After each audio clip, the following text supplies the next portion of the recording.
Il y a beaucoup de ex, hein. El Malik Ndiaye, ex-candidat, et Biram Souley Diop, ex-candidat.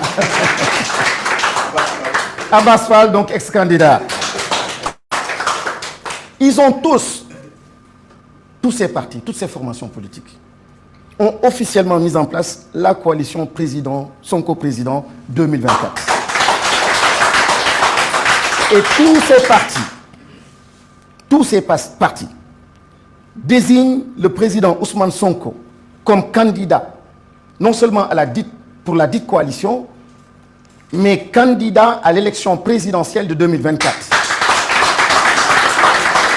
Il déclare ces partis. Article 1.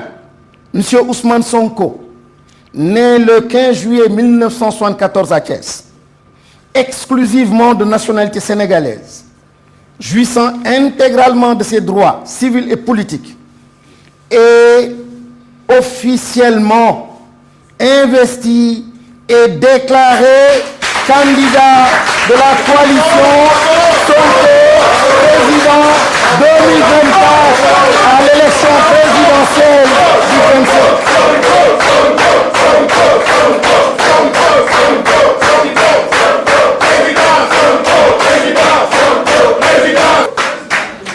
Merci. Et l'article 2, la présente déclaration d'investiture sera consignée dans un PV signé par les membres de la coalition et publié partout où besoin sera. Mais, chers compatriotes,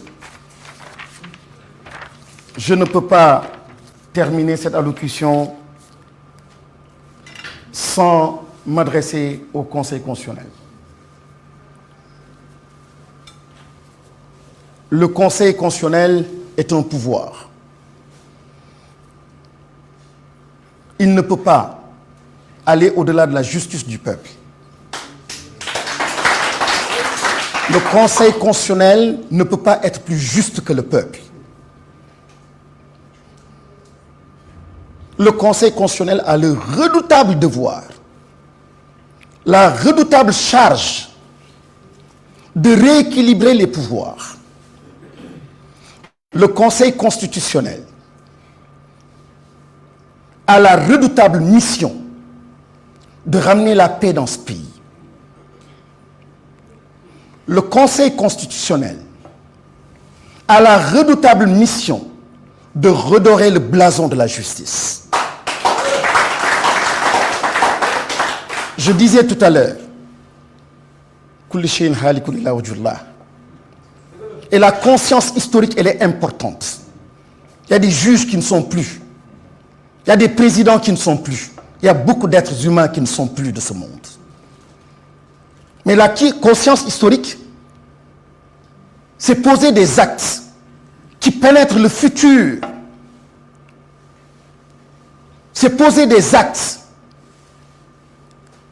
qui sont durables, qui sont éternels, qui transforment, qui rendent heureux, même après votre vie.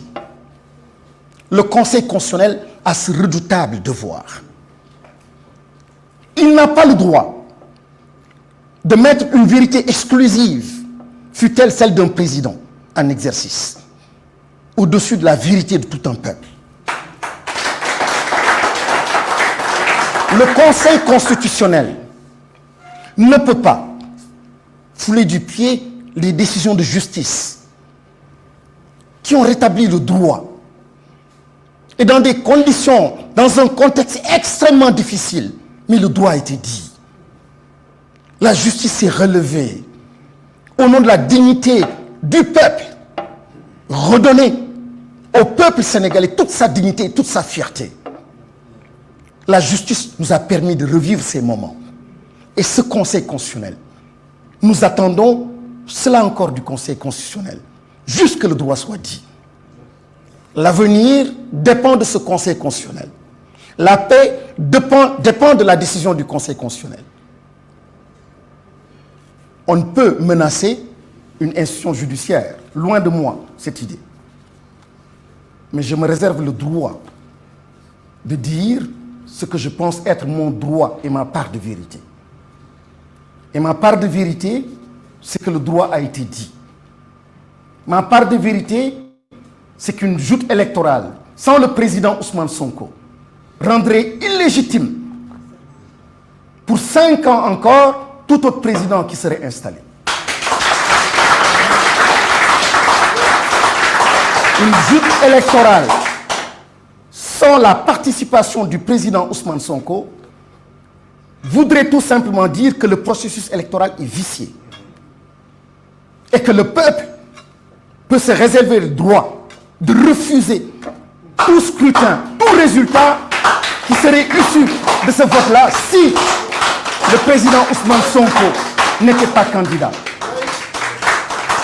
J'ai du respect pour nos institutions.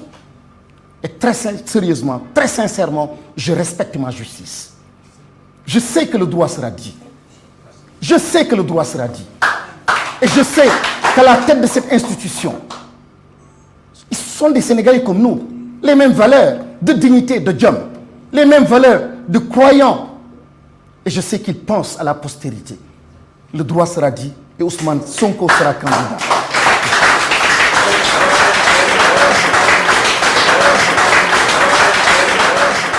jërëjëf suñu frère